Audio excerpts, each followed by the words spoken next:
بسم الله الرحمن الرحیم. السلام علیکم. زمانم ډاکټر اسرار دی او زه د لړډینګ هسپتال کې دا ټایم اوس په ډیوټي باندې چې پر ګیټ راتلم ما د خلکو رش کوم وکړو انتهایی سیوارش جوړو د خلکو چانه ته پوس کې سو کوئی زما په غوږ درد دی سو کوئی زما په ملا درد دی سو کوئی زما په خپه درد دی بار بار مونږ خلکو ته دا میسج کنوي کو گورنمنت هم لګیا دی حکومت لګیا دی مونږ لګیا یو خلکو ته بار بار دا خبره کو چې تاسو مهرباني وکړئ د سو ورځو لپاره د وړو وړو مسلو لپاره هسپتال ته مرزه ځکه چې هسپتال نه تاسو د معمولی مسلې لپاره راتلی شي او غټه مسله کور ته وړی شي نو لہذا تاسو ته زموږ سوال دی منت ته کوو چې د هسپتال ته د معمولی غوږ درد سر درد خپې درد ملا درد دا مسلې به وروستو کوو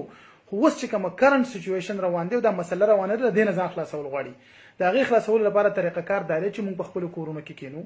یو هفته 10 ورځې 2 هفتو پورې ناکام وکړو او د خپل حرکتونه د میل جول د خلکو سره سلامونه کلامونه داسې ځونه مونږه بند کو په خپل کورونو کې کینو کوچره کې نه نستو نو زه یو څو خبرې نن تاسو سره ډېر زیات مجبورای نه شیر کوم ځکه چې ډېر په خطر طریقه باندې مونږ خپل میسج کنوي کولو کوشش وکړو خو چونکې 50 سر نه کوي او د خلک بیا هم ډېر زیات لایټ دا مسله اخلي کوچره مونږه دا حالات په خپل کنټرول نه کړو دا یو خبره د ځان سره ولي کوي یاد ساتئ چې تاسو تبعیت ته ځان تیار اوسئ پر روان هفته 15 ورځې کې چې تاسو دا غي سوچ هم نشئ کولای اندازه ردی خبره نه والي چې د نن تقریبا میاش مخکې په ایټلی کې صرف 15 مریضانو د کورونا وایرس نن دا غي فګر د 50000 د پاسه لاړ 10000 د پاسه کسان مړ شو پرون 687 خلک مړ دي صرف په ایټلی کې د کورونا وایرس توجینه دومره تعداد کې خلک مړ شي دا غي صرف د مړو راټولول لپاره خلک کم شوی دي دا غي هیلث سیستم پټاپ دی ایران کې هر 10 منټه بعد یو کس مري د دې مرز دراسه په لارو کوڅو کې پروت سو کول دی نه ګوتی نه وروړي زمونږ د هیلث سیستم اندازه دا سوال چې زمونږ سره هیڅ قسم فیسیلیټیز نشته کو په مونږ باندې مونږ د حالات کنټرول نه کړو آیا زمونږ به سهالي مونږ ټیک ته مسلمانان یو زمونږ د ایمان دی چې مرګ ژوند د الله په لاس کې دی خو په اسلام کې دام چې خودکشي حرام ده په اسلام کې دام چې بل مسلمان له تکلیف نه ورکړي نو ګور ځان د پاره نه کینې نو کم از کم د نورو د خلکو لپاره خو په کور کې کینې ځکه چې یو کس بیماری دا غنه په سونو خلکو ته دا شی لګي مهرباني وکړئ د الله د رضا لپاره د خدای رسول خاطر وکړئ د خپل ټول ډاکټر کمیونټي ته تاسو سوال کوم چې یو لسته 15 ورځې په کور کې کینې کني یو ډیره غټه تبعی را روانه ده د دې شدت احساس تاسو ته نشته خو د دې شدت احساس مونږ ته شته مونږ ته پته چې کم طرف ته مونږ روان یو مهرباني وکړئ په خپل کورونو کې کینې سوال او زاری ته کو